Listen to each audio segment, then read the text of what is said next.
네, 오늘 예수를 만난 사람들 네 번째 시간 베드로라고 하는 인물을 함께 좀 살펴보겠습니다.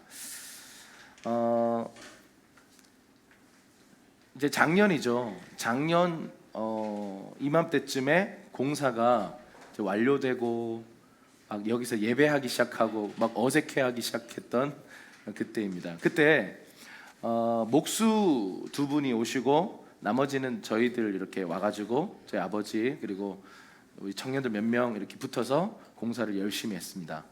근데 저는 이 목수라는 직업을 생각해 볼 때 물론 힘들긴 한데 좀 매력적이다 이런 생각을 했습니다. 멋있어요. 이렇게 막 총같이 이렇게 그 타카 막 이렇게 차고요. 막 이렇게 차고 근데 그거 엄청 무겁더라고요. 근데 이렇게 막 차고 막 사다리 밟고 올라가서 탁탁 이렇게 하면서 뭔가 이렇게 만들어가는 모습을 보는데 옆에서 이렇게 돕죠. 디모도라고 하는데 이렇게 도왔어요. 근데 그 목수가 이렇게 막 이렇게 만들어가는 모습을 볼 때 처음에는요, 이게 뭐가 될까? 막 이렇게 신뢰가 안 되는 거 있죠. 처음 이분이랑 일할 때 더 그랬습니다.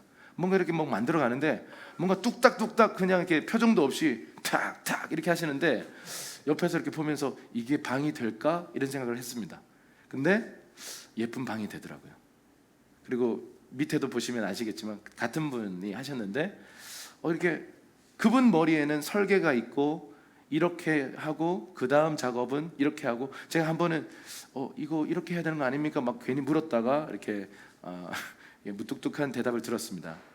그분 머리에는 다 들었던 거죠. 청사진이 다 들어있고 설계도를 펼쳐놓고 하진 않았지만 머릿속에 설계도가 다 있었습니다. 그래서 그가 본대로 머리에 설계한 대로 하나하나 이렇게 만들어가는데 옆에서 도우면서 지켜보는 사람은 초조한 거죠. 여러분 어떤 작품이든 어떤 예술품이든 처음 그 모습은요 우리가 볼 때 좀 모자라 보이고 좀 허점투성이로 보이고 이게 뭐가 될 수 있을까라고 하는 어떤 의심스러운 모습들을 가지고 있습니다. 그런데 그 예술가의 손에 들려지면 아무리 엉망인 그런 돌이라도 최고의 조각품으로 태어나는 것입니다. 오늘 그러한 제자화의 모습을 가장 대표적으로 보여준 사람이 오늘 소개하려고 하는 베드로입니다. 많은 사람들이 신앙생활을 시작하면서 이런 고백을 합니다. 저 너무 연약해요. 저 정말 변화되지 않는 것 같아요. 저는 정말 잘 안 되는 것 같아요. 어떻게 해야 할지 모르겠어요. 이렇게 고백하는 분들을 종종 만납니다. 그런데 여러분 그분들에게 소망을 드리는 메시지예요. 아니 우리 모두에게 소망이 되는 메시지가 오늘 이 메시지입니다. 오늘 출연하시는 이 베드로 형님을 잘 보면요 나이도 많은 데다가 나서기 좋아하고 나서기만 좋아하는 게 아니라 너무 많이 실수를 해요. 말 실수, 행동 실수 해가지고 엄청 혼나고 굳이 아무 말 안 하고 있었으면 이렇게 평균 점수를 땄을 텐데 괜히 손들었다가 혼나는 그런 캐릭터 있잖아요. 우리 교회도 그런 분들이 많아요. 할렐루야. 서로 이렇게 생각하지 마시고요. 나다 이렇게 생각하시면 됩니다. 이 베드로 베드로 형님을 주님이 빚어가시는 과정을 함께 좀 살펴봤으면 좋겠습니다. 우리 먼저 누가복음 5장 3절에서 11절 좀 긴데요. 저와 한 절씩 교독하겠습니다. 시작. 제가 먼저 예수께서는 그들 중 시몬의 배에 올라타 그에게 배를 무태서 조금 떼어 놓으라고 말씀하셨습니다. 그러곤 배 위에 앉아 사람들을 가르치셨습니다.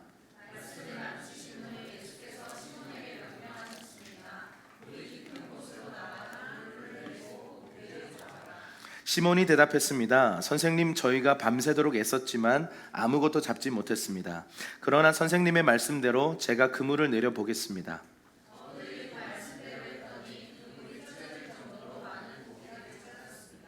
그래서 그들은 다른 배에 있는 동료들에게 와서 도와달라고 손짓했습니다. 그들이 와서 그 두 배의 고기를 가득 채우자 배가 가라앉을 지경이었습니다.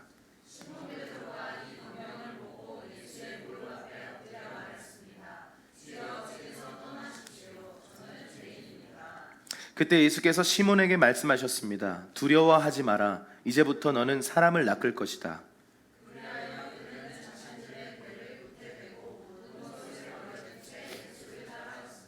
아멘.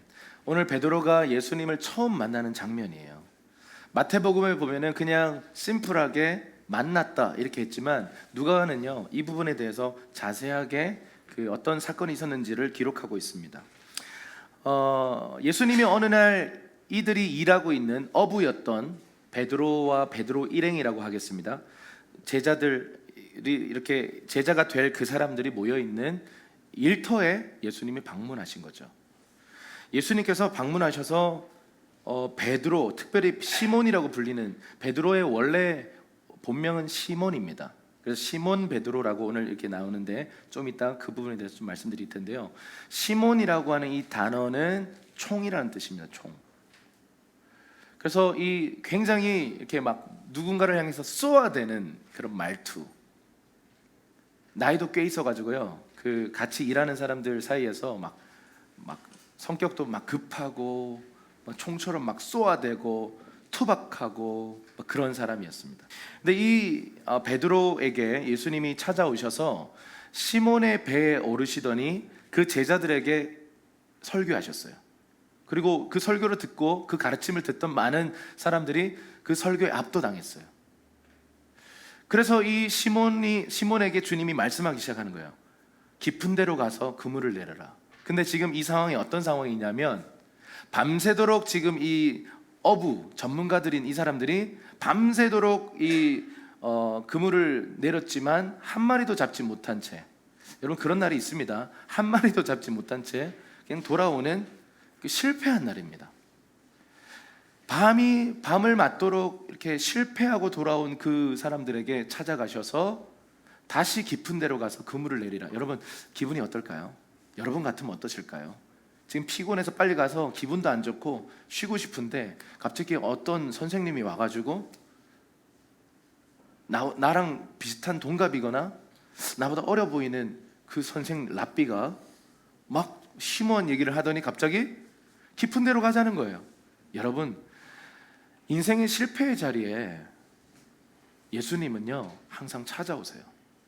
수많은 간증들과 복음을 만난 이야기들을 들어보면 실패의 자리에서 예수님을 만났다라고 많은 사람들이 간증합니다.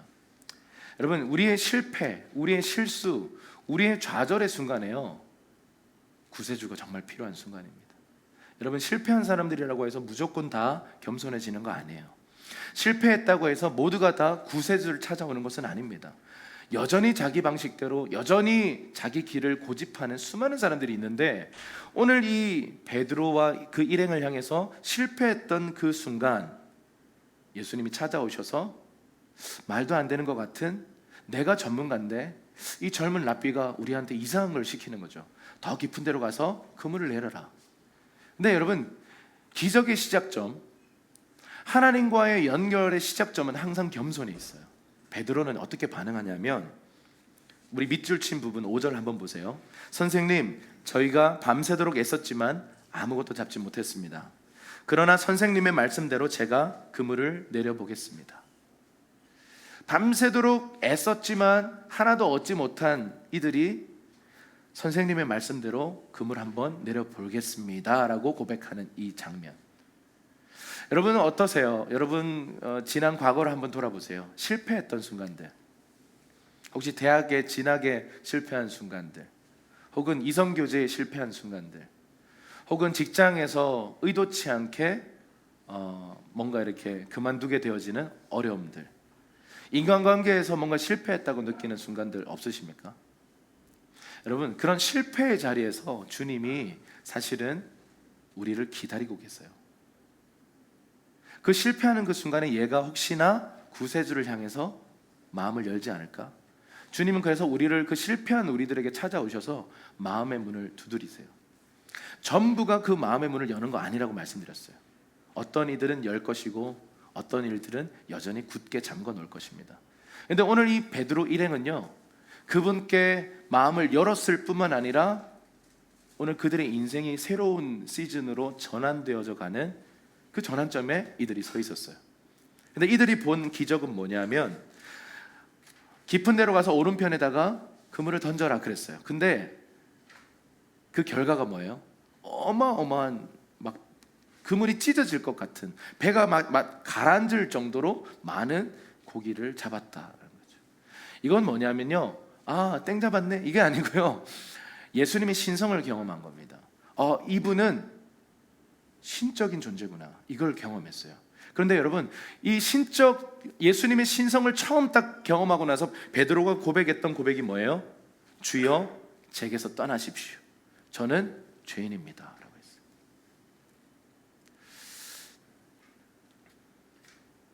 여러분, 이 고백이 저는 처음 약간 이해 안 됐어요.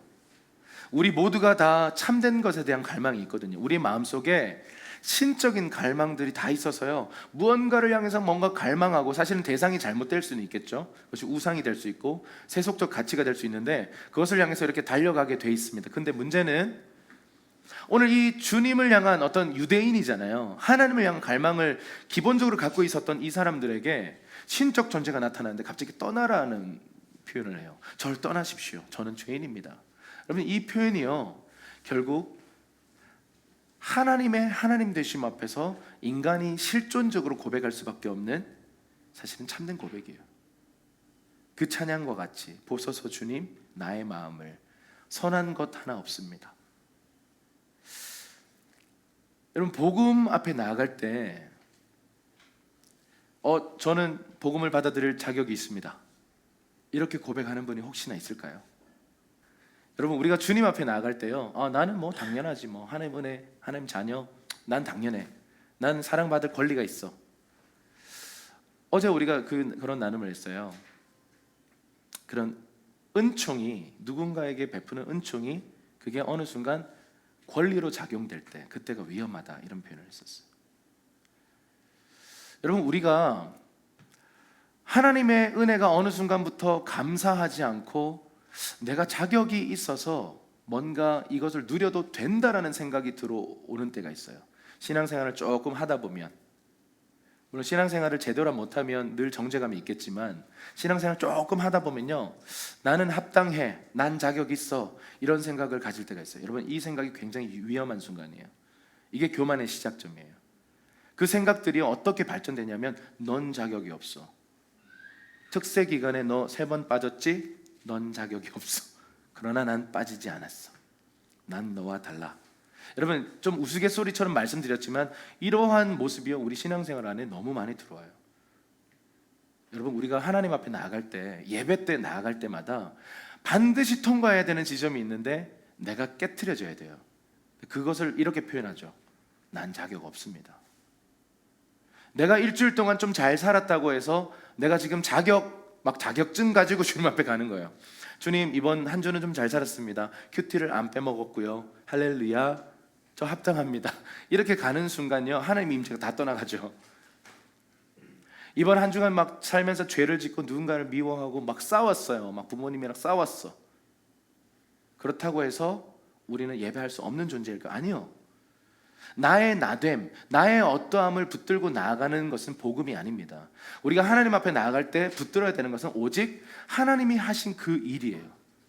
그걸 우리는 보혈이라고 표현하죠. 그분의 보혈만 붙들고 가면 되는 거죠.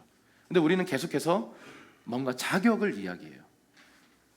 우리 옆 사람에게 한번 가르쳐 드릴까요? 당신은 자격 없습니다. 한번 얘기해 주시죠. 한 번 더 얘기해서, 여기서 끝나면 안 되고, 여기서 끝나면 안 되고요. 그러나 은혜로 자격을 받았습니다. 아멘이십니까? 그래서 이 베드로가 그러한 하나님의 하나님 되심 앞에 그런 겸손의 반응을 한 거죠. 이게 바로 예수님과의 베드로의 첫 만남입니다. 그리고요, 어떻게 해요? 그 뒤에 보면 예수님이 이렇게 말씀하세요. 저는 이런 예수님의 이런 말이요, 너무 멋있어요. 그 상황과 이 흐름을 딱 타가지고요, 이게 개그랑 굉장히 비슷한데 그 상황을 딱 잡고 이렇게 얘기해요. 두려워 마라. 이제부터 너는 사람을 낚는 어부가 될 것이다. 정말 멋지지 않아요? 저만 멋지게 생각합니까? 진짜 멋있는 말이에요. 밤새도록 수고를 해서 물고기 한 마리 못 잡은 그 어부에게 두려워 말아라. 너는 사람 낚는 어부가 될 것이다. 여러분, 얼마나 멋있어요. 여러분, 실패한 자리는요, 또 다른 부르심이 임하는 자리예요. 상실이 있는 자리, 결핍이 있는 자리, 내가 뭔가 좌절하는 그 자리는요, 주님이 찾아오시는 자리일 뿐만 아니라 주님이 찾아오셔서 새로운 부르심으로 부르시는 자리입니다. 그래서 광야가 우리에게는 굉장히 소중한 곳이죠. 무언가 상실되고 결핍이 있고 어려움이 있는 그 자리가요, 하나님이 우리의 인생에 찾아오시는 자리일 뿐만 아니라 하나님이 우리를 새롭게 부르시는 자리입니다. 여러분, 이 부르심을 받은 베드로가 어떻게 반응합니까? 좀 과격하게 반응해요. 배와 그물과 부친을 버려두고 예수를 쫓아갔어요. 이 베드로 일행이요, 그 부르심을 받은 그 즉시 집에 가서 엄마한테 물어볼게요 이런 거 안 하고요, 그냥 그 즉시 배도 버려두고 그물도 버려두고 심지어 부친도 버려두고 예수를 쫓아갔다. 예수 믿으면 일을 버려야 됩니까? 그런 얘기가 아니에요. 예수 믿으면 가족을 버리란 말인가요? 그런 얘기가 아닌데, 제가 방금 그런 얘기가 아니에요 했지만 맞습니다. 일을 버리셔야 돼요. 가족을 다 버리셔야 돼요. 부모 자식 다 버려야 돼요. 영적으로요. 우선순위에 있어서 말입니다. 여러분, 제가 성경이 얼마나 부모 공경을 강조하고 일터에 나가서 세상에 나가서 빛과 소금이 되라고 말합니까? 그걸 정말 강조하거든요. 근데 부르심에 있어서, 영적인 우선순위에 있어서는 다 버려라 이 말입니다. 베드로는요, 그 즉시 모든 것을 버려두고 예수를 쫓아가기 시작했어요. 돈이 많아서, 혹은 내가 시간이 많아서, 혹은 내가 지금 가정적으로, 이 사람은요 이미 결혼한 사람이에요. 베드로는 이미 아내가 있고 장모가 있고 아버지를 모시고 사는 그런 사람이에요. 근데 이 모든 걸 다 뒤로 하고요, 얼마나 이기적인 선택입니까? 예수님을 쫓아버려요. 이 무책임한 행동을 해버려요. 여러분, 우리가 신앙생활하면서 가장 부딪히는 게 이런 거 아닐까요? 내가 생각해야 되는 내 식솔들, 내 가족들, 내 부모님들, 내 직장의 상황들, 이런 것들 때문에 예수님을 쫓아가는 데 있어서 너무나 많은 걸림돌이 되어 와요. 그리고 이 둘 사이에요, 막 힘들어 하다가 많은 경우에 있어서 어쩔 수 없지 않습니까? 제 상황이 이런데 어쩔 수 없지 않습니까? 라고 말하면서 그냥 주님을 따라가는 것에 대해서 타협하고 포기해버립니다. 여러분, 저는 그렇게 중간 지점에 머무르고 있는 수많은 크리스천들의 한숨 소리를 들었어요. 그게 1년, 2년, 3년, 4년, 5년, 자신의 영혼은 계속 피폐해져요. 나는 하나님께 헌신한 사람인데 지금 헌신의 자리에 가 있지 않고 그냥 하루하루를 벌어서 살기 위해서 의미도 없고 동기부여도 없고 내가 하고 싶지도 않은 그 일을 하고 있는 거죠. 여러분, 부르심에 있어서 가장 중요한 선택은요, 내 상황, 내가 이렇게 되면 하는 조건, 계산, 이런 거 다 내려놓고요, 그냥 영적으로 우선순위적으로 부르심 앞에서 예수님을 선택하고 무책임하게 따라가는 것입니다. 성경은 이것을 믿음이라고 얘기해요. 마태복음 6장 33절에 먼저 그의 나라와 그의 의를 구하라, 그러면 이 모든 것은 따라오게 될 것이다. 여러분의 부르심을 선택하면 분명히 핍박하는 사람들이 나타나요. 분명히 그것을 반대하는 사람들이 나타나고 상황이 닥치고 내 마음이 어려워져요. 내 주변 사람들이 나로 인해서, 내 선택으로 인해서 굉장히 힘들어합니다. 그런데 여러분, 반드시 이 약속을 믿으세요. 믿음의 선택 뒤에는요, 하나님이 책임지시는 삶이 따라와요. 그러나 내가 세상을 선택하면요, 하나님이 책임지실 수가 없어요. 왜냐하면 하나님의 시스템 바깥으로 나갔기 때문이에요. 그러나 하나님의 길로 내가 선택해서 순종해서 어떤 것을 들어가면요, 처음에는 세상의 반대와 세상의 어떤 막 공격들이 있는 것처럼 보이나, 여러분, 그 때가 되면 열매가 나기 시작하고 그 열매 때문에 수많은 사람들이 인정해 주기 시작해요. 저는 핍박자가 중보자가 되는 것들 정말 많이 봤어요. 저를 막 반대하던 사람들이 이제 적극적으로 지지하는 사람들이 되는 것들을 많이 경험했어요. 여러분, 혹시나 부르심 앞에서 내 상황, 조건, 어떤 문제에 대한 근심과 걱정이 있으십니까? 여러분, 단호하게, 부르심은요, 개인적인 거예요. 예를 들어 내 가족을 위해서 내가 희생해서 부르심의 길을 안 갔는데요, 그런 거 없어요. 나중에 주님의 심판대 앞에 서서요, 너의 부르심을 어떻게 살았느냐, 이거 심판받아요. 그래도 네가 가족을 위해 혹은 너의 상황에 맞게 적절하게 타협했구나, 잘했다, 이렇게 하지 않으시고요, 내가 너한테 맡겨준 재능, 내가 너한테 맡겨준 은사, 내가 너를 콜링했던 그 콜링 앞에 너는 어떻게 반응했느냐, 이거 물으실 거예요. 베드로는요, 그 부르심 앞에, 신적인 콜링 앞에, 사람 낚는 어무가 될 것이다라는 그 콜링 앞에 모든 것을 다 내려놓고 예수를 쫓아가기 시작했어요. 이게 참 귀한 거예요. 근데 여러분, 오늘 이야기를 쭉 듣다 보면 기가 막힌 얘기들이 많아요. 이렇게 나름대로 정말 멋있게 제자가 되어서 예수님 따라다니는데요, 실수투성이야. 그냥 뭐 미성숙함 그 자체예요. 열정적으로 예수님밖에 없습니다 그렇게 왔는데 예수님한테 맨날 혼나요. 칭찬 가끔 받고요, 맨날 혼나. 우리 그 얘기를 좀 한번 보도록 하겠습니다. 우리 마태복음 16장 17절에서 19절입니다. 시작. 예수께서 대답하셨습니다.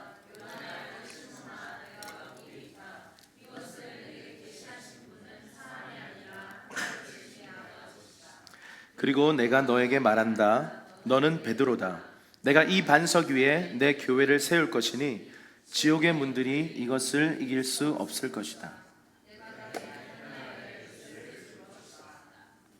방금 이 내용은요, 아주 중요한 내용들이죠. 교회라고 하는 것에 대해서 예수님이 처음 말씀하셨던 그 본문입니다. 가이사라 빌립보 지방에 예수님이 제자들과 함께 이렇게 갔어요. 그런데 어느 예수님이 이런 질문을 하세요. 사람들이 나를 누구라 하느냐? 그랬더니 어떤 사람은 엘리야라고도 하고, 어떤 사람은 선지자라고도 하고, 어떤 사람은 뭐 예수님에 대해서 어떤 뭐 예언자라고 합니다, 이렇게 대답했어요. 그런데 예수님이 이렇게 또 물으십니다. 그러면 너희는 나를 누구라 하느냐? 근데 베드로가 이게 나서기 좋아하잖아요.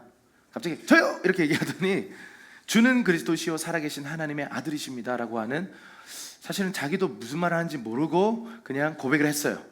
예수님도 바요나 시모나 네가 참 복이 있다. 근데 너도 무슨 말인지 몰라. 그거 알게 하니는 혈육도 아니고 어떤 사람도 아니고 하늘에 계신 아버지가 너에게 지금 계시해 주셔서 너 그 말한 거야. 그런데 그 말이 굉장히 복 있는 말인데 그러시더니 갑자기 내가 내 교회를 반석 위에 세우겠다라고 말했어요. 근데 여기서 너는 베드로라 그랬어요. 이거는요, 시몬이라고 불렸던 베드로를 예수님께서 새 이름을 지어주셨어요. 시몬은 총이라는 뜻을 가졌고, 베드로는 페트라, 아람어로 게바라고 불리는 이 단어가 뭐냐면 반석이라는 뜻이에요. 너는 반석인데 내가 이 반석 위에 교회를 세울 것이다 라고 얘기해요. 물론 이제 로마 교황청은 이것이 교황의 어떤 근거가 되는 신학적인 구절이다 이렇게 얘기를 하는데 잘못된 적용일 수밖에 없습니다. 어쨌든 여기서 중요한 건 뭐냐면, 베드로를 이렇게 인간적인 눈으로 보면 그냥 모가난 돌멩이에요. 예쁘지 않은, 다듬어지지 않은 돌멩이인데 너는 반석이다 이렇게 얘기하신 거죠. 너무 잘 흔들려요. 여러분, 베드로의 특징이 뭐냐면 누군가의 말 한마디 흥분하고 막 상황이 어려지면 갑자기 급다운되고, 갑자기 막 천국 갔다가 지옥 갔다가 화냈다가 막 급하게 막 앞서가다가 혼나고 뭐 이런 스타일이에요. 그런데 너는 돌멩이다 그러면 뭔가 이렇게 돌멩이. 근데 이 베드로를 향해서 너는 베드로다, 너는 반석이다, 흔들리지 않는 반석이다 이렇게 얘기하는 거죠. 그리고 내가 이 반석 위에다가 나의 교회를 세우겠다라고 말할 정도로 어마어마한 선포를 하신 거죠. 그리고 이렇게 얘기해요. 내가 너한테 천국 열쇠를 주겠다 그랬어요. 여러분, 지금 이 베드로는 칭찬에 약한 사람이에요. 칭찬을 너무 좋아하는 사람인데 이거 최고의 칭찬을 받은 거예요. 지금 예수님을 따라가던 중에 지금 최고의 극찬을 받은 상태예요. 그래서 기분이 어떻다? 최고의 업됐다. 근데 그 다음 구절들을 읽어보면 급 다운되는 모습이 있는데요. 그거 가기 전에 여러분, 이 예수님의 관점을 한번 보세요. 누가 봐도 베드로는 조금 너무 투박하고 너무 거칠고 총처럼 막 쏘아대는 그런 좀 성격이 좀 괴팍한 그런 아저씨예요. 그런데 그 베드로를 향해서 너무 흔들리는 그 돌멩이를 향해서 너는 반석이다 이렇게 말씀하시는 거예요. 주님의 눈을 한번 생각해 보세요. 주님의 눈은요, 그 사람의 지금의 현실의 눈, 그의 과거로 그 사람을 선입견과 편견으로 바라보지 않습니다. 예수님의 눈은 항상 완성될 미래를 기준으로 그 사람을 바라보는 거예요. 너는 게바다, 너는 베드로다. 지금 너는 흔들리고, 지금 너는 막 어쩔 줄 몰라 하는, 막 모가난, 아무도 원치 않는, 사실 쓸모없는 그냥 삐뚤삐뚤한 돌멩인데, 너는 교회가 세워지는 일을 위해 반석이 될 것이다. 초대교회를 보세요. 초대교회의 리더가 누구예요? 베드로예요. 그 실수투성이, 그 다혈질, 막 나서기 좋아하고 막 교만했던, 경쟁적이었던 이 베드로가 초대교회의 순교자가 되잖아요. 근데 여러분, 이 업된 이 베드로가 갑자기 예수님이 이 교회 이야기를 하시고는 내가 십자가에 죽고 살아나게 될 거야 라는 예언을 처음으로 하세요. 자, 한번 읽어볼게요. 마태복음 16장 21절에서 24절입니다. 시작. 그때부터 예수께서는 자신이 많은 고난을 당해야 할 것과 죽임을 당했다가 3일 만에 다시 살아나야 할 것을 제자들에게 드러내기 시작하셨습니다. 그러자 베드로는 주여, 절대로 안 됩니다. 그런 일이 주께 일어나서는 절대로 안 됩니다. 예수께서 베드로를 돌아다보며 말씀하셨습니다. 사탄아, 내 뒤로 물러가거라. 너는 나를 넘어뜨리는 걸림돌이다. 내가 하나님의 일은 생각하지 않고 사람의 일만 생각하는구나. 아멘. 이 업된 베드로에게 갑자기 청청 같은 날벼락이 떨어집니다. 지금 무슨 얘기를 한 거죠? 예수님이 내가 이제 십자가에 죽고 3일 만에 살아날 것이다 라는 처음 이 십자가에 대한 예언, 자신의 죽음에 대한 예언을 했는데, 베드로가 갑자기 예수님한테 이런 거죠. 화를 내면서, 이 화는 어떤 거냐면 예수님을 위하는 화예요. 아유, 그런 소리 하지 마세요. 여러분, 이런 거죠. 우리 할머니들이 가끔 이런 얘기를 하실 때 들어보셨어요? 아유, 내가 죽어야지. 그럴 때마다 우리는 안녕히 돌아가십시오 이렇게 말하는 사람은 없잖아요. 할머니 아직 안 가셨어요? 이런 게 폐륜하잖아요. 어떻게 해야 돼요? 할머니, 그런 소리 하지 마. 그런 소리 하지 마세요. 손자지만 할머니를 혼내는 거예요. 그런 말을 한 겁니다. 이거를 개역 한글에는 베드로가 간하여 가로되라고 돼 있어요. 간하여 가로되.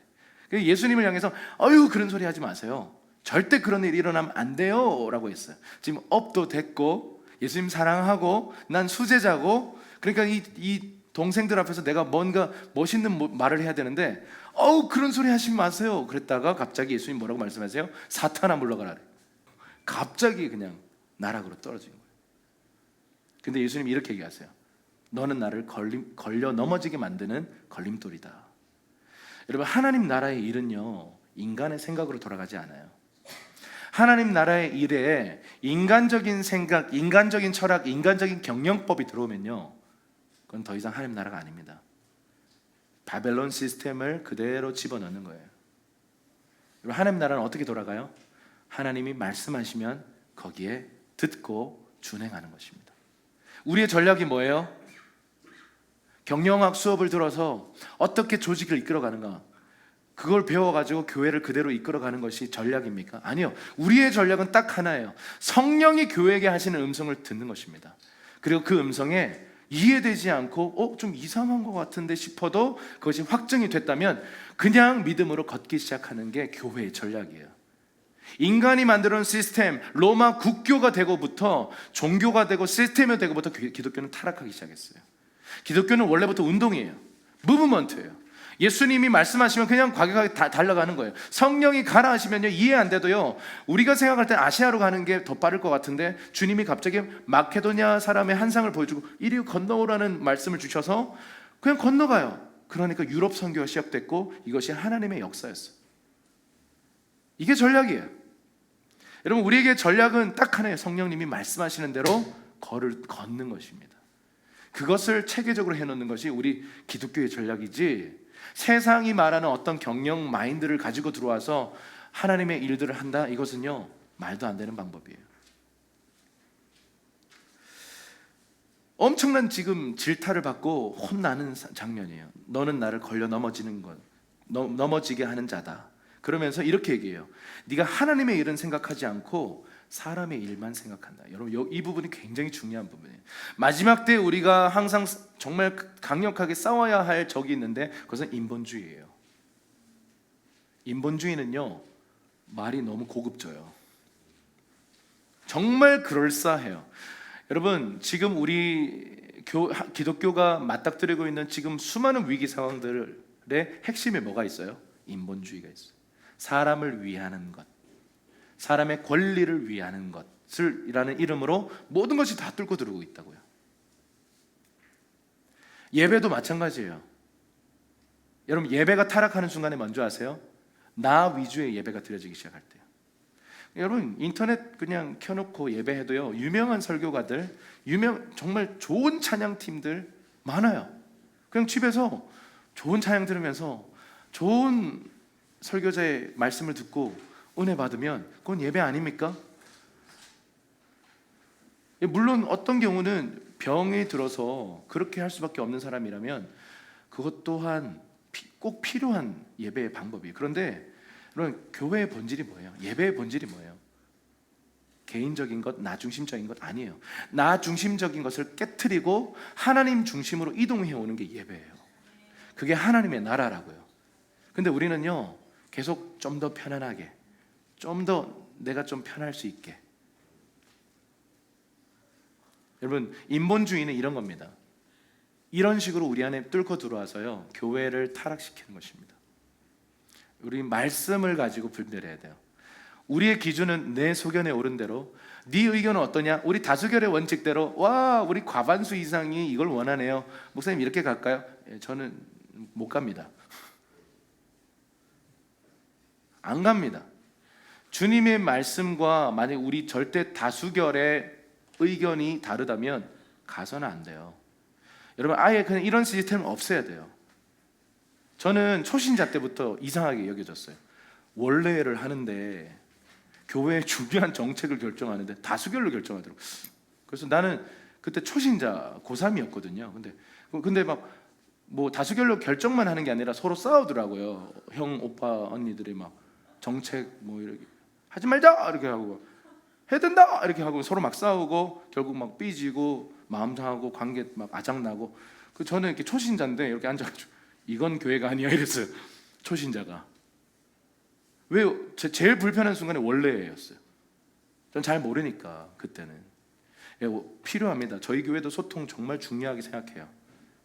당신의 의견을 얘기해 보세요. 맞아요. 그런데 하나님의 뜻을 결정할 때 하나님의 어떤 일들을 결정해가는 방식이요, 다수결의 원칙으로 간다는 것, 이건 민주주의예요. 하나님 나라가 아닙니다. 함께 하나님의 음성을 듣고 함께 분별해서 이것이 하나님의 뜻이 맞는가 분별해서 하나님 뜻이 맞다면 이해가 안 돼도 믿음으로 가는 게 하나님 나라인 것입니다. 사람의 일은요, 나 위주, 뭔가 인간의 이성을 중심으로 돌아가는 것입니다. 여러분 생각해 보세요. 얼마나 인간적인 말이에요. 이런 거예요. 예수님이 이렇게 아유 내가 죽어야지 그랬어요.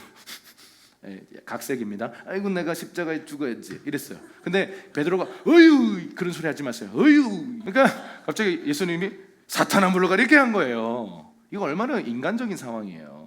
제자들 보고 아 그러지 마서 이렇게 하고 있는데 예수님이 갑자기 사탄아 이러니까 헐 대박 이렇게 되는 거죠.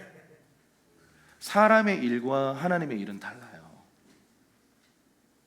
여러분, 성경에 보면 사람이라는 숫자, 사람을 상징하는 숫자가 6입니다. 근데 6이 완전수로 모이면 666이에요. 666이 뭐예요? 짐승의 수, 사탄을 상징하는 거잖아요. 그러니까 인간성이 꽉 이렇게 완전하게 결합되면요, 그건 사탄이 되는 거죠. 이 무서운 거죠. 가장 인간적인 것이 가장 사탄적인 거예요. 그래서 여러분, 인본주의적인 상당학에서 보면 다 이렇게 얘기해요. 아유 당신은 죄가 없습니다. 얼마나 힘드셨어요. 위로와 공감의 말을 해줘. 정말 필요한 얘기예요. 그런데 거기서 끝나버려요. 당신은 죄가 없어요. 근데 기독교를 상담은 어떤 줄 아세요? 아우 너무 힘들었고, 똑같아요. 처음에 너무 힘드셨죠. 그런데 회개하세요. 당신이 피해자죠? 피해자인데 회개해야 돼요. 왜요? 판단했으니까. 나에게 상처 준 사람에 대해서 증오하고 있고 용서하지 않기로 결정했으니까. 당신 그거 하나님 앞에 죄입니다. 이렇게 말해줘야 되거든요. 근데 인본주의 상담은 어떻게 해요? 당신은 죄가 없어요. 자, 그 사람에 대해서 제가 그 사람이라고 생각하고 욕하세요. 야야야야 10원, 20원, 30원 개 돼지 뭐 이러면서 막 이렇게 하면 돼. 잘하셨어요. 내일 또 해볼까요? 부정적인 감정 빼내세요. 근데 기독교는 어떻게 해야 돼요? 물론 그것도 필요한 부분이 있어요. 근데 하나님 앞에 토해놓으세요. 하나님 앞에 당신의 상한 감정을 그냥 있는 그대로 저 사람 밉다고 얘기하세요. 참 힘드셨죠. 공감. 근데 끝에 어떻게 해야 돼요? 우리 같이 회개할까요? 그 사람 용서할까요? 이게 기독교 상담이에요. 그러니까 여러분 일반 상담에 괜히 어줍잖게 가가지고 이상한 거 당하지 마시고요. 물론 기독교 상담이라고 말하면서도 조금 이상하게 하는 분들이 있으니까 잘 분별해야 합니다. 근데 상담은 정말 필요해요. 그리고 저는 우리 교회가 그런 상담자들이 많이 일어났으면 좋겠어요. 복음적 상담자들요. 성령님의 은사 안에서 상담해주는 상담자들. 그래서 깨어졌던 가정들과 깨어졌던 관계들을 회복하고 치유하는 그런 하나님의 상담자들. 그게 성령의 사역이잖아요. 성령님의 그 사역에 동참하는 하나님의 사람들이 일어나시기를 주님의 이름으로 축복합니다. 이런 막 욕을 먹었죠. 그리고는 또 베드로가 이렇게 얘기합니다. 그 밑에 26절 마태복음 26절 시작. 베드로가 대답하여 이르되 모두 주를 버릴지라도 나는 결코 버리지 않겠나이다. 바로 얘기하세요 예수님이. 자 바로 다음 구절이에요. 시작. 예수께서 이르시되 내가 진실로 내게 이르노니 오늘 밤 다굴기 전에 네가 3번 나를 부인하리라. 베드로 어떤 사람이에요? 거품이 많이 껴있어요. 자기 수준은 요만큼인데 이만큼 부풀리는 사람이에요. 내가 어떤 사람인 줄 알아? 나 예수님 수제자라고 막 이렇게 전도할 때 어떻게 하냐면 내가 예수님 수제자인데 병자도 일으켜. 자기가 일으키는 것처럼 얘기해. 예수님이 일으켰다 이렇게 되는데 병자 막 그까이 거 뭐 데려와 뭐 이렇게 얘기하는 거예요. 이런 스타일이에요. 막 이렇게 뭔가 호전적이고 뭔가 자기가 하는 것처럼 막 자기가 막 최고인 것처럼 부풀리는 사람이에요. 근데 예수님이 바로 그 얘기 듣자마자 이렇게 까죠. 이 사람들 다 배신해도 저는 죽을 때까지 주님 따라갈 것입니다. 바로 얘기해요. 오늘 밤에 너 나를 3번 부인한다. 예수님도 좀 이 베드로를 대하는 방식이요 조금 바뀌었으면 좋겠는데 너무 치세요. 근데 베드로 기질은요 좀 쳐줘야 돼요. 베드로는 2가지가 다 필요해요. 깊은 위로와 격려와 칭찬도 필요하고요. 또 하나는 혼나는 거. 혼나는데 어느 정도로 혼나요? 그냥 눈물 쏙 빠지도록 혼나는 거죠. 엄청 혼나요. 사탄아 소리까지 들은 사람은 유일한 사람입니다. 오늘 밤 네가 나를 3번 부인할 것이다. 오버하고 열정적이고 순수한데 오버하고 거품이 많아요. 이 베드로 기질 사람들 여기 좀 있죠. 예수님은 모난 돌멩이 같은 그의 인생을요 놀라운 작품으로 빚어가고 계세요. 그것의 핵심에 뭐가 있냐면 그 사람을 믿어주셨어요. 우리 옆 사람에게 이렇게 하면 얘기할까요? 당신을 믿어드리겠습니다. 뭔가 약간 기분 나쁜 표현일 수 있는데 당신을 믿어드리겠습니다 입니다. 여러분 생각해 보세요. 모난 돌멩이, 안정감 없이 막 좌충우돌 하는 그 돌멩이를 반석으로 빚어가시는 예수님의 그 열심 안에 그를 믿어주는 사랑이 있었어요. 여러분 사랑은 이런 말이 있죠. 사람을 믿지 마라. 사람은 사랑해야 된다. 근데 여러분 사랑은요 믿어주는 거예요. 다시 기회를 주는 거라고. 믿진 않는데 사랑할게요. 이건 사랑이 아니에요. 사랑은 다시 한번 기회를 주는 거예요. 다시 한번 그 일을 맡겨주는 거예요. 여러분 예수님이 가졌던 눈이 어떤 눈입니까? 이런 거예요. 연약한 모습, 검은 모습이 있는데 너 검지 않아 이렇게 말하지 않습니다. 아가서 1장 5절 그 위쪽에 아까 뛰어넘었는데 한번 읽어볼까요? 시작. 예루살렘 딸들아 내가 비록 검으나 아름다우니 계달의 장막 같을지라도 네가 검은데 검은 건 검은 거예요. 너 죄가 있고 너 연약하고 좌충우돌하는 그냥 상처받은 돌멩이 맞아. 그런데 나는 너를 통해 반석을 봐라고 얘기하시는 거죠. 그러면 이게 우리가 가져야 할 주님의 눈입니다. 특별히 배우자를 바라보는 눈이 이렇게 바뀌어야 돼요. 안 그러면 검은 모습으로 막 그냥 화살을 쏘아대는 거죠. 사탄의 사역에 동참하는 거예요. 사탄의 사역은 뭐예요? 참소군요. 같이 참소하는 거예요. 넌 이래서 안 되고 저래서 안 되고 막 그렇게 가는 거예요. 여러분, 인간관계, 여러분 직장에서 여러분을 힘들게 하는 사람들 생각해 보세요. 검은 모습으로 가득 차잖아요. 근데 주님의 관점 뭐라고요? 검으나 뭐라고요? 아름답다라고 말하는 거예요. 여러분, 우리가 지금 믿으나 안 믿으나 온 인류는요 하나님의 형상으로 창조되어졌어요. 우리가 그 하나님의 형상을 보는 눈을 회복할 수만 있다면 사람의 아름다움을 볼 수 있어요. 저는 한때 정말 사람 자체가 싫어질 때가 있었어요. 굉장히 우울한 순간들이 있었어요. 제가 실패하고 관계에 상처를 입었을 때였습니다. 그런데 다시 제가 모든 것을 걸었던 대상은 사람이에요. 다시 사람이 답이구나. 사람을 향해서 가야 되는 거구나.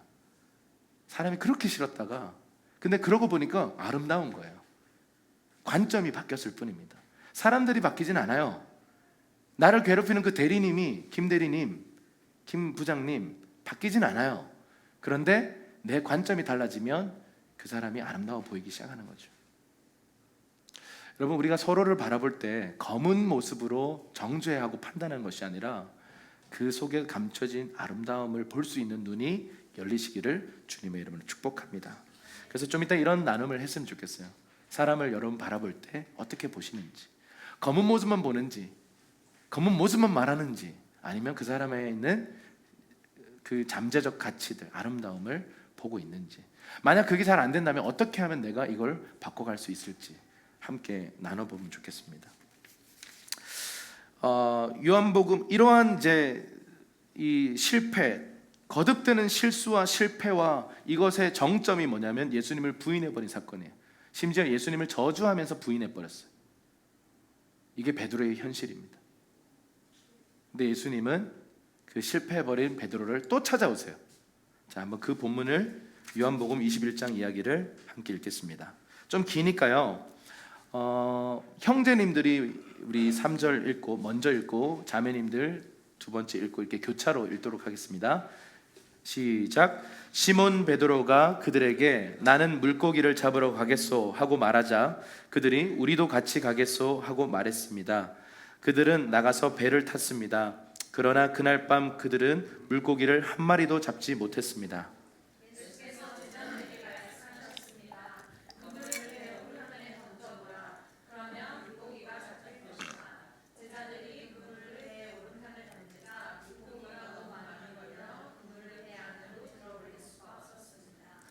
예수께서 사랑하시던 제자가 베드로에게 말했습니다. 주이시다.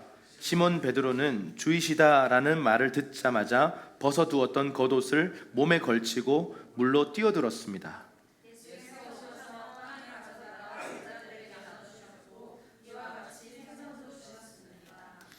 그들이 아침 식사를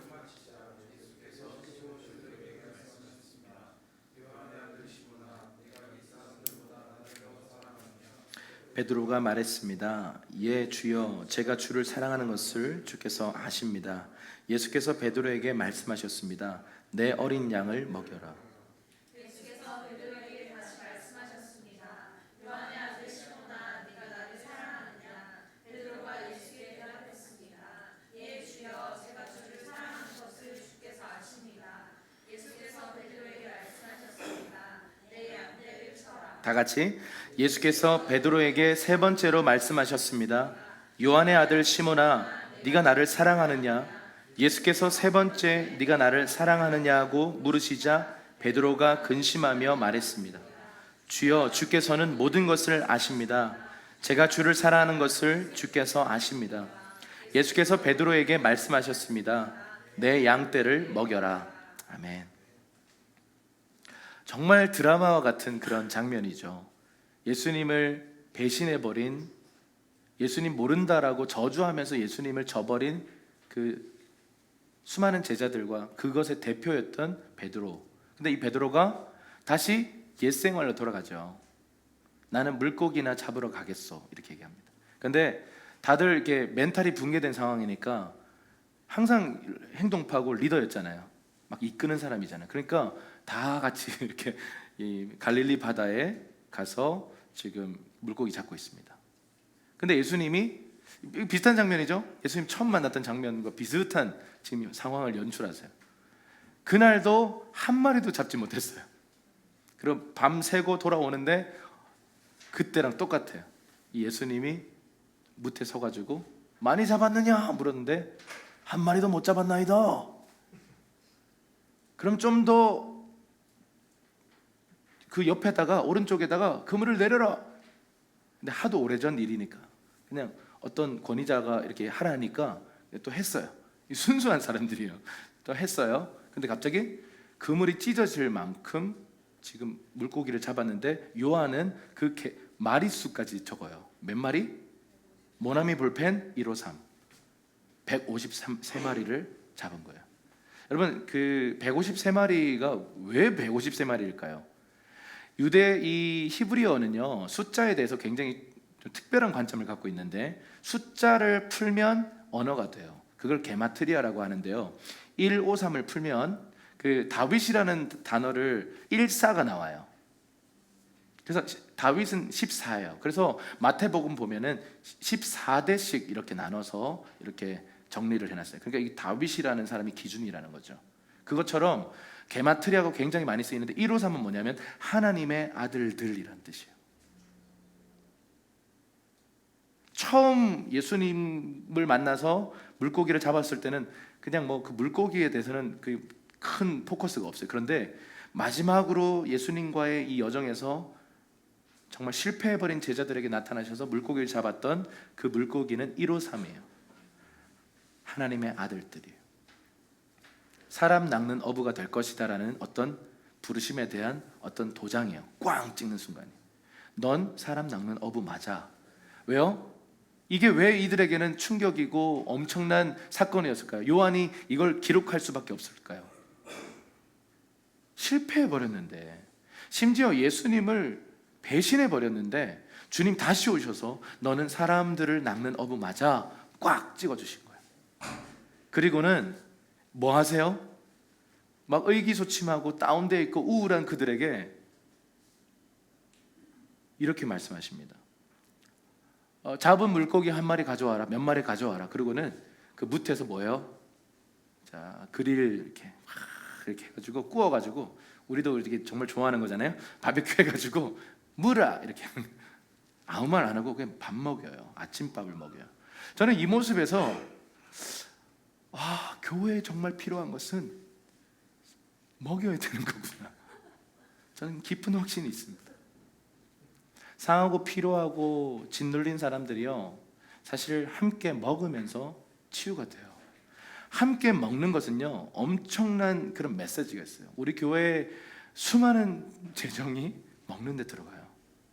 여러분, 이걸 이상하게 보면 무슨 먹기를 탐하는 자들인가요? 근데 예수님도요, 엄청 드셨어요. 심지어는 이렇게 하셨어요. 삭개오야 내려오너라, 네가 밥 살게, 이렇게 말씀하셨어요. 이거 뭐야 이게? 자기 돈도 없으면서 막 맨날 얻어먹고 네가 밥 사라 그러고 막 그냥 밥 먹으면 인생이 변하고 막 이런 일들이 삭개오의 삶을 통해서 우리는 봤잖아요. 함께 밥 먹는 것이요, 그만한 가치가 있어요. 그래서 우리가 사실은 힘들죠. 밥을 하는 게 쉽지 않습니다. 사모님이 처음에는 많이 힘드셨어요. 근데 하나님 주신 마음들, 이것들이 마음 안에 풀어지면서 이제 기쁨으로, 자원함으로 하고 계시죠? 네. 또 많은 우리 자매들이 함께 동참해서 하고 있는데요, 일이 결코 쉬운 일은 아니에요. 그런데 우리가 고집스럽게 이 길을 가는 이유는요, 예수님 방식이셨어요. 함께 먹는 거, 그게 공동체예요. 그게 가족이에요. 식구라는 말은요, 함께 먹는 사람들이라는 뜻이에요. 우리는 영적인 것도 육적인 것도 함께 먹을 필요가 있어요. 그러니까 지금 우리 영적인 거 함께 먹고 있잖아요. 주일 예배가 왜 소중합니까? 같은 밥 먹어야 돼요. 그래야 같은 가족이에요. 같은 비전 품어야 돼요. 여러분 만약에 우리 교회에 소속이 돼 있지만 다른 꼴 먹고 다른 비전을 따라가면요, 한 교회 아닙니다. 그분은 개척하셔야 돼요. 축복합니다. 우리가 왜 주일 예배에서 동일한 말씀을 듣고 하나의 비전을 향해서 가야 돼요? 그게 한 가족이에요. 예수님은 그들을요, 아무 말 안 하고 배신한 제자들, 실패해버린 낙담한 제자들을 먹이세요. 먹어라. 아침밥을 만들어주세요. 근데 여기서 이상한 장면이 있는데, 예수님이라는 것을 딱 알고 물고기를 딱 잡고 나니까 예수님이라는 사실을 딱 알고 나서 갑자기 베드로의 행동이 이상해요. 이렇게 더우니까 이거 우통 까고 있다가 갑자기 우통을 입고 옷을 입고 물에 뛰어들었어요. 여러분 생각해 보세요. 보통 수영할 때 여러분 어떻게 해야 돼요? 우통을 벗고 수영해야 되잖아요. 지금 반대로 하고 있어요. 이게 지금 베드로의 정서를 보여주는 거예요. 베드로는 지금 어떤 상태예요? 수치스러운 상태예요. 예수님의 제자였고 진짜 행동대장이었고 예수님을 위해서 목숨도 걸겠습니다 그랬던 큰소리 치던 그 거품 많은 베드로가 갑자기 이상한 행동을 하는 거예요. 물에 뛰어들 수영을 해야 되는데 옷을 걸치고 가는, 뭔가 자기를 가리고 싶은 거예요. 부끄러운 거예요. 예수님이어서 너무 좋아서 가는데 너무 부끄럽고. 여러분 이 심정을 아시겠습니까? 이게 주님 앞에 무너져 본 사람만 알아요. 주님을 위해 죽겠습니다 그랬는데 다음날 막 죄 짓고 있는 내 모습. 그래서 내가 미워 죽겠어요. 나를 막 어떻게 하고 싶어, 막 때리고 싶어. 근데 예수님 너무 좋아, 여전히. 나는 망가졌고 나는 죄덩어리가 됐는데 예수님 너무 사랑해. 베드로가 예수님을 향해 가면서 자기를 가리고 있어요. 지금 이상한 행동이에요. 근데 예수님은 언제 그랬냐는 듯이, 무슨 일이 있었냐는 듯이 밥을 먹이세요. 그리고는 밥 다 먹고 나서 제자들 이렇게 놀고 있을 때 베드로와 이렇게 단둘이 이런 얘기를 하세요. 요한의 아들 시몬아, 너 이 사람들보다 나를 사랑하느냐? 자 보세요. 이 사람들보다 나를 사랑하느냐? 베드로는 항상 그랬죠. 저는 여기 있는 사람들 중에서 최고로 주님 사랑해요 이렇게 말했던 사람인데, 베드로가 이렇게 대답해요. 예, 제가 주님을 사랑하는 것을 주님이 아십니다. 그러니까 예수님 뭐라고 말씀하세요? 그 사랑을 확인하고 나서 내 양떼를 먹여라 이렇게 얘기하세요. 근데 여기서 여러분 우리 한국 성경에는요, 이 단어가, 사랑이라는 단어가 그냥 사랑 이렇게 돼 있지만 헬라어는요, 사랑이라는 단어가 크게 세 가지로 나눠져요. 첫 번째 에로스의 사랑은 뭐냐면 연인 간의 사랑이에요. 그건 좀 육체적인 사랑. 근데 두 번째는 뭐냐, 필레오의 사랑이 있어요. 필레오는 뭐냐면 친구 간의 우정의 사랑이에요. 이것도 굉장히 소중한 거죠. 근데 마지막으로 성경에 굉장히 강조되는 사랑은 뭐냐면 아가페 사랑이에요. 아가페 사랑은 신적 사랑인데요, 하나님의 사랑인데 아무 조건 없이 그냥 존재를 사랑하는 거죠. 그게 아가페예요. 근데 주님이 처음 물으셨을 때 베드로에게 너 나를 아가페 하느냐 그랬어요. 베드로의 대답은 예, 주님, 제가 주님을 필레오 하는 것을 주님은 아십니다 이렇게 얘기하는 거죠. 근데 주님이 그러고 나서는 다시 내 양떼를 먹여라라고 하는 이 부르심을 다시 부르세요. 내가 처음 너를 불렀듯이 그 자리에서 그 일을 해라 이렇게 하신 거예요. 근데 갑자기 한참 있다가 요한의 아들 시몬아, 너 나를 아가페 하느냐 또 물으셨어요. 그러니까 이 한 번 더 말씀하시네. 그래서 그렇게 생각할 수 있잖아요. 한 번 더 물을 수 있잖아요. 재차 확인하는 거죠. 예, 주님, 제가 주님을 필레오 하는 것을 주님은 아십니다. 한참 있다가 주님이 갑자기 또 요한의 아들 시몬아. 베드로가 뭔가 좀 당황하기 시작해요. 근데 주님이 갑자기 너 이 사람들보다 나를 필레오 하느냐, 갑자기 단어가 바뀌어요. 이 베드로는 3이라는 숫자에 상처 있잖아요. 닭이 3번 울었잖아. 3번 부인했잖아요. 근데 예수님이 3번 물으시는 거죠. 베드로에게 가장 적절한 방법이었어요. 근데 베드로가 예수님이 뭔가 어떤 의도를 갖고 있구나를 딱 느끼고 근심하기 시작해요.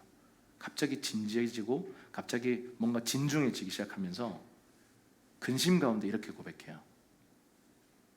예, 주님, 제가 당신을 필레오 하는 것을 주께서 아십니다. 갑자기 단어가 바뀌었어요. 이게 무슨 의미일까요? 아가페는 조건 없이 그냥 언약적으로 무조건 사랑하는 거예요. 그런데 베드로는 어떤 사람이었죠? 주님 사랑한다고 말해놓고 아가페 한다고 말해놓고 사실은 친구로서 우정 관계도 저버린, 필레오 사랑도 깨트려버린, 우정을 깨버린, 그러니까 사랑에 실패한 자였어요. 그런데 너 아가페 하느냐? 2번이나 물으시고는 필레오는 하느냐? 베드로는 일단 아멘하고 보는 사람이거든요. 일단 할 수 있습니다라고 말하는 사람이거든요.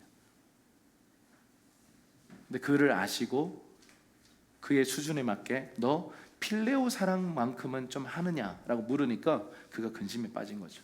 한참 근심하다가 그제서야 진실을 끌어올려서요, 예, 주님을 필레오 합니다. 이게 이 대화의 결론이에요. 베드로는 아직 아가페 사랑 못해요. 베드로의 수준은 그거 안 됩니다. 근데 사실 필레오 사랑도 저버린 사람이에요. 여러분, 참된 사랑은 친구를 위해 목숨 버리는 사랑이라고 하는데 친구를 위해서도 지금 배신해버린 상황이에요. 필레오 사랑도 깨진 상태예요. 근데 필레오 사랑을 주님 요구하셨어요. 베드로가 정직하게 필레오의 사랑을 고백했어요. 그래서 여러분, 베드로의 결국이 어떻게 돼요? 베드로의 마침은 어떻게 됩니까? 십자가에 못 박혀 죽어요. 그것도 초대교회사를 읽어보면요, 예수님이 십자가에 못 박혀 죽은 것과 똑같이 죽을 수 없다 그래서 간곡하게 부탁을 해서 거꾸로 매달려서 죽어요. 여러분, 그 고통은 말로 할 수 없거든요. 자신의 생명이 위협이 있을 때 두려워서 배신한 사람이에요. 베드로는 예수님 정말 사랑하는 사람 맞아요. 근데 두려움 앞에서는 모든 게 다 그냥 깨져버린 사람이에요. 근데 베드로가 그 순교적 사랑, 아가페 사랑으로 결국 갔어요. 이거 누가 한 거예요? 베드로가 잘해서? 아니요. 예수님의 아가페 사랑이 그를 아가페 사랑으로 이끌어 왔던 거죠. 모난 돌멩이 인생, 좌충을 하던 그 실수투성이 베드로를요, 믿어주시고 아가페 사랑으로 조건 없이 그 존재를, 그가 나를 배신했지만 계속 사랑해 주신 예수님의 사랑 때문에 베드로는요, 결국 반석이 되었고 아가페 사랑을 고백하는 주님의 신부가 되었습니다. 여러분, 우리의 실패의 자리에 주님은 찾아오세요. 거기서 우리 인생을 부르십니다. 그리고 주님을 열심히 따라다니죠. 여러분, 제자 훈련의 결과가 뭔지 아세요? 이거예요. 절망의 자리입니다. 제자 훈련을 통해서 3년 반 동안 예수님을 따라다니고 제자들이 처한 자리는 뭐냐면 인생의 밑바닥이었어요. 제자 훈련 해봐야 아무 소용없구나를 깨달았어요. 다 예수님을 떠나버렸고 배신해버렸고 도망가버렸어요. 근데 여러분, 베드로가 고백했던 그 고백 속에서 단 하나를 변화된 게 있는데, 예수님을 사랑하는 그 마음 하나, 똑같이 연약하고 실수투성이고 모난 모습인데 주님 없이는 이제 살 수 없는 존재가 되어버린 베드로. 주님은 그 사랑을 확인하시고는 됐다, 너 나 사랑하면 됐다, 필레오 사랑이라도 나를 사랑한다면 됐다, 너 이 양떼들을 먹여라, 콜링하신 겁니다. 하나님은요, 당신의 가장 밑바닥 속에서 당신을 부르실 것입니다. 심지어 당신의 연약함과 당신의 죄와 당신의 아픔 때문에 주님을 배반해버릴 수밖에 없는 상황 속에서 주님을 배반해버린 그 수치와 좌절 속에서도요, 주님 찾아오셔서 당신을 부르실 거예요. 주님 우리의 존재를 보십니다. 우리의 죄를 보지 않으십니다. 주님 우리의 연약함을 보지 않고 그 연약함을 인정하시지만 그 안에 있는 아름다움을 보세요. 저와 여러분 지금 각자마다 나는 왜 이렇게 변화되지 않지? 왜 내 성품은 이 모양이지? 왜 나는 이렇게 주님의 제자에 합당한 모습이 없지? 여러분, 괜찮습니다. 그냥 우선순위에 1번으로 주님을 놓고 따라가십시오. 근데 여러분, 그 끝은 뭐냐면 우리의 밑바닥을 볼 거예요. 내 수준이 이거밖에 안 되는구나. 내가 그동안 훈련받고 신앙생활을 해온 수준이 여기밖에 안 되는구나. 이걸 깨닫는 것이 제자화의 결론입니다. 여기서부터 출발해야 돼요. 이제 성령님이 나를 이끌어 가시는 그 삶의 결국은 뭐예요? 주님과 같이 십자가의 길을 간 제자들의 모습입니다. 말씀을 마무리하겠습니다. 하나님께서 우리 인생을요 다시 한번 부르고 계세요.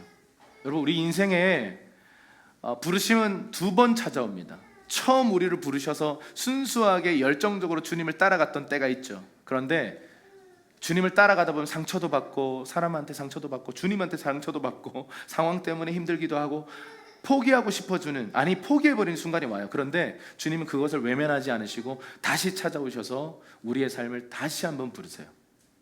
그때 믿음으로 따라가기 시작하는 것, 이것이 진짜 제자예요. 처음엔 좋아서 신앙생활을 하죠. 그런 은혜의 시기가 있어요. 그런데 나중에는요, 고통과 좌절 속에서 우리를 위로하시고 치유하시고 다시 한번 기회를 주실 때 그것을 믿음으로 시작하는 사람, 그런 사람들을 통해서요 하나님 나라가 이루어져요.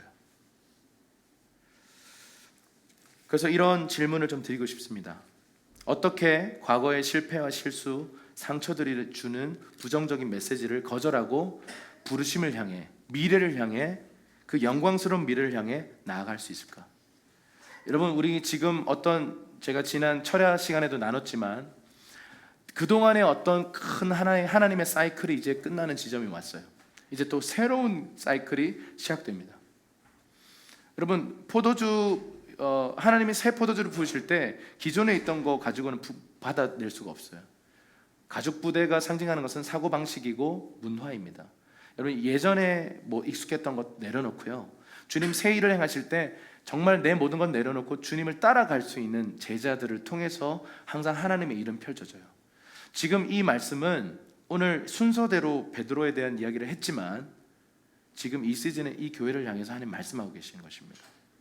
우리 모든 것을 다 내려놓고 우리에게 다시 한번 2번째 부르심을 주시는 하나님의 부르심 앞에, 우리 지난 겨울 수련회가 생각나더라고요. 요나서에 대해서 이재진 목사님이 말씀하시면서 2번째 부르심에 대해서 말씀하셨어요. 우리에게 2번째 부르심을 주실 때 여러분, 과거가 주는 부정적인 메시지가 분명히 있어요. 너 실패했었잖아, 너 해봤는데 안 됐잖아, 너 또 힘들어질 거야 라고 하는 거짓말들이 있어요. 그거 거절하고 하나님이 열어놓으신 그 영광스러운 미래를 향해서 믿음으로 뚫고 나갈 때가 바로 지금입니다. 우리 개인이, 이 공동체가 그렇게 주님 말씀 앞에 일어나서 반응하기를 축복합니다. 함께 우리 자리에서 일어나셔서 함께 찬양하면서 나아가십시다.